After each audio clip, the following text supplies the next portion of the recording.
start on behalf of the state. Thank you, Your Honor. Your Honor, as I noted earlier, Rich Kaplanese on behalf of Secretary Husted. With me at the council table are Betsy Schuster, who is Elections Counsel for the Secretary of State, and Matt Damschroeder, who is in charge of the Elections Division of the Secretary of State's office. Your Honor, it's important for us to focus on what exactly this hearing is about. This hearing is a very, very straightforward question. Do boards of elections members have to follow directives issued by the Secretary of State? It is a question of if a Board of Elections member does not follow a directive from the Secretary of State, is it appropriate to remove that board member from office? This is not a question about when boards of elections should have hours for early voting. This is not a question of anything about weekend voting.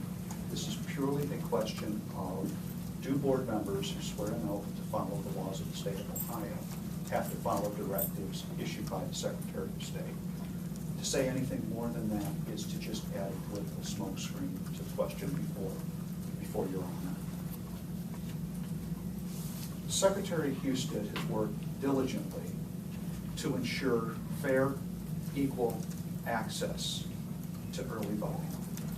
He has issued directives that will allow every registered voter in the state to receive an application for an absentee ballot. This was against a backdrop where only certain counties had done that in the past. But with less than 90 days to go before the 2012 presidential election, Secretary Husted was faced with a patchwork of different counties having different hours for early voting. Some counties were going to have weekend hours, some counties were not.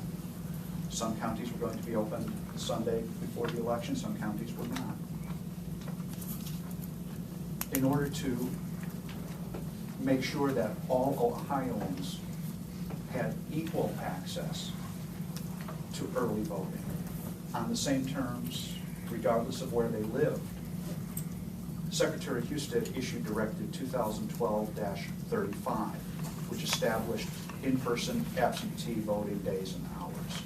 And this established a uniform basis for all Ohioans, regardless of where they live, where they can show up at the Board of Elections and vote early in person. That is Exhibit 1, Your Honor, in our exhibit book. I do want to make sure that we have on the record, Mr. McDonough, you have the exhibit book that Yes. Mr. Conley is referring to. Yes. Thank you. Sorry to interrupt. That's fine, Your Honor.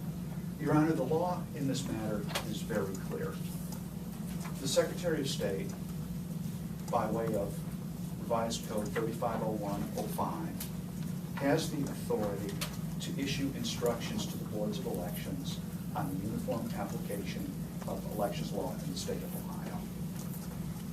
That's what Secretary of State Husted did in this case. He issued 2012-35 in order to make sure that every Ohioan was granted the same rights as it relates to early in-person voting. The directive that Secretary Husted issued is not ambiguous. He said in his directive that I direct all county boards of elections to adopt the following as their regular business hours. This isn't establishing a floor. This isn't establishing a ceiling. This is establishing the hours.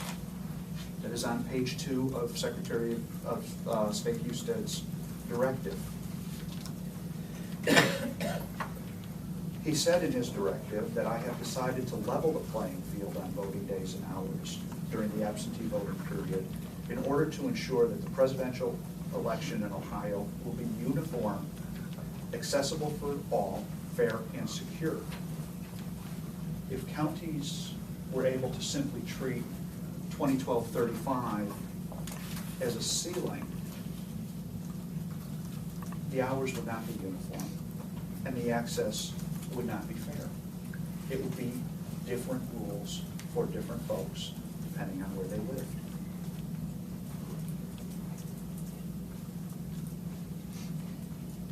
Your Honor, this is not a situation where anyone can look at this and believe that because hours are not addressed in the directive, it would mean a board could vote to stay open, let's say, for example, until 7, 8 o'clock at night, the first the first 2 weeks. The directive set the hours. This is not a recommendation. This is not a best practices memo. These are the hours that boards of elections have to be open. Your Honor may be aware, may not be aware, but we are currently in litigation over the manner in which UOCAVA voters in the state of Ohio are able to vote, and a challenge that the Obama presidential campaign, the Democratic National Committee, and the State Democratic Party brought against Secretary Husted and Attorney General DeWine, whereby the gravamen of that case was that because UOCAVA voters may be able to vote the weekend before the election, under their theory, everybody should be able to vote during those hours. To do so otherwise would be an equal protection violation. But in that case, the plaintiffs recognized that this directive, 2012-35, precludes a Board of Elections from adding additional hours to those stated in the directive. We have a filing from that case, Your Honor, at Exhibit 9. And in that, the lawyers for the plaintiffs said, Defendant Husted issued a directive that extended weekday hours for all county boards of elections and eliminated all weekend voting hours, establishing uniform schedules for the days and hours that boards would be open for this non-UOCAVA in-person absentee voting purpose.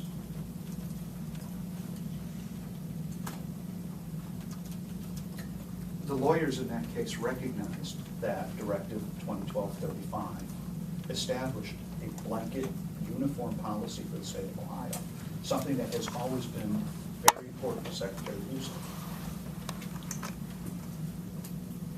This is not a policy decision that's open to debate or amendment. Regardless of what members Lieberman and Ritchie may prefer as a policy, this is a directive that they were given, that they've sworn a duty to uphold. They have to follow it.